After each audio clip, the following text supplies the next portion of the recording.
Blade Runner est un film qui est sorti en 1982 et qui a été réalisé par Ridley Scott. Ce film, c'est une adaptation d'un roman qui s'appelle Les androïdes rêvent-ils de moutons électriques, qui est paru en 1968 et qui est écrit par le grand Philippe K. Dick. C'est un film dont le projet est passé entre les mains de diverses personnes, dont l'acteur Hampton Fancher, qui a dans un premier temps acquis les droits pour en faire un film à petit budget, mais qui par la suite est revenu d'entre les mains de Ridley Scott, qui a opéré pas mal de changements, notamment dans le script, et a notamment réduit tout l'aspect écologique qui devait être initialement présent dans Blade Runner. Les producteurs, les studios notamment, auront une place importante dans la direction du film et souhaitent notamment l'ajout d'une voix off et également la présence d'un happy end pour donc la fin du film. C'est ce qui va donc être mis en place dans la version de 1982, ce qui ne convient pas forcément à la vision initiale du réalisateur, qui va pouvoir en refaire deux versions, qu'il va superviser lui-même, une en 1992 et une en 2007, dans lesquelles il va retirer la voix off, et également il va retirer cet happy end afin de mettre une nouvelle fin plus onirique et plus ambiguë par rapport à la nature du personnage principal.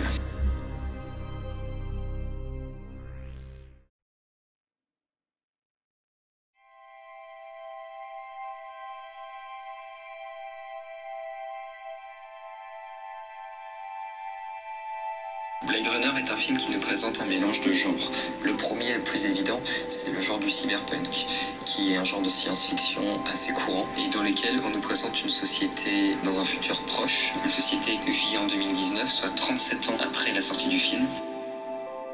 C'est également la présentation d'une société extrêmement avancée sur le plan technologique, mais également totalement dystopique. Cette dystopie, elle peut notamment se mettre en scène à travers la présence d'une nuit sans fin tout au long du film dans la ville de Los Angeles. On verra le film que dans l'obscurité, qui nous présente donc une obscurité présente sur un plan littéral, mais également sur un plan métaphorique avec l'obscurité de la société. Évidemment une lumière qui est présente, mais elle sera présente qu'au travers d'une lumière artificielle, donc que ce soit des néons, des lampadaires, des phares de voiture. Et c'est seulement en toute fin de film qu'on arrivera à une scène avec la lumière du soleil, comme pour nous montrer une petite lueur d'espoir. Dans Los Angeles de Blade Runner, il y a des écrans partout qui présentent des publicités vouées à pousser les gens à la consommation. Le deuxième genre qui est présent dans le film est le genre du film noir, qui nous présente des enquêtes policières. Donc ici, la police, et ce sont les Blade Runner, incarnés notamment par Dick Deckard, qui va, tout au long du film, enquêter dans Los Angeles à la recherche des 4 répliquants, afin de les tuer.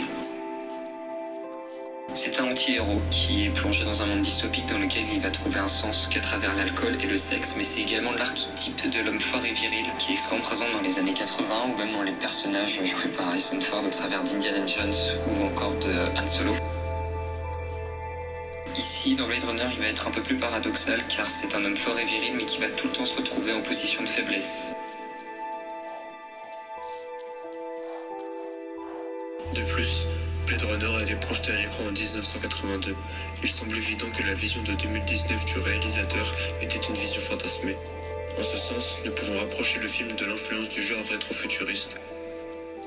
Nous pouvons aussi nous demander si la volonté du réalisateur à instaurer un climat chaotique dans son film n'entrerait pas en écho avec la mentalité rebelle des groupes de rock qui voient le jour à la fin des années 70.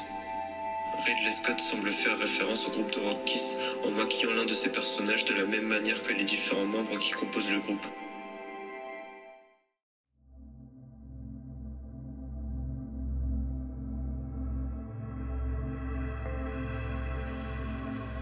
Un des conflits que le film met en lumière est celui qui oppose l'homme à la machine, que l'on peut aussi entendre comme le créateur face à sa créature. Dans la vision fantasmée du futur de Ridley Scott, l'homme crée des colons humanoïdes pour aller conquérir d'autres territoires sur d'autres planètes. Mais certaines de ces machines sont parvenues à s'affranchir du but pour lequel elles ont été conçues à l'origine, pour mener leur vie comme le ferait un humain doté de son libre arbitre.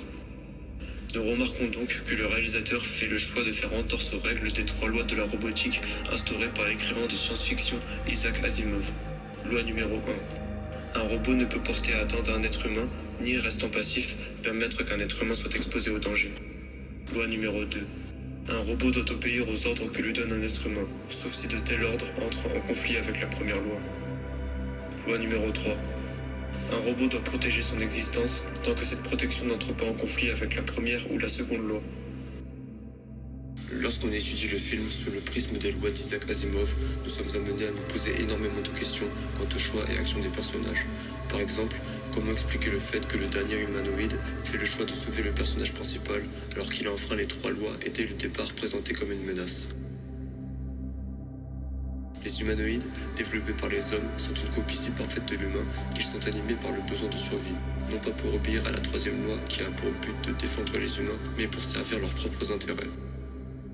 Les humanoïdes dans Blade Runner forment un clan, c'est comme s'ils étaient dotés de l'esprit de famille, et ce qui expliquerait le fait que le personnage principal soit sauvé à la fin du film, ce qui dans un autre temps justifie le fait qu'il ne soit pas un homme.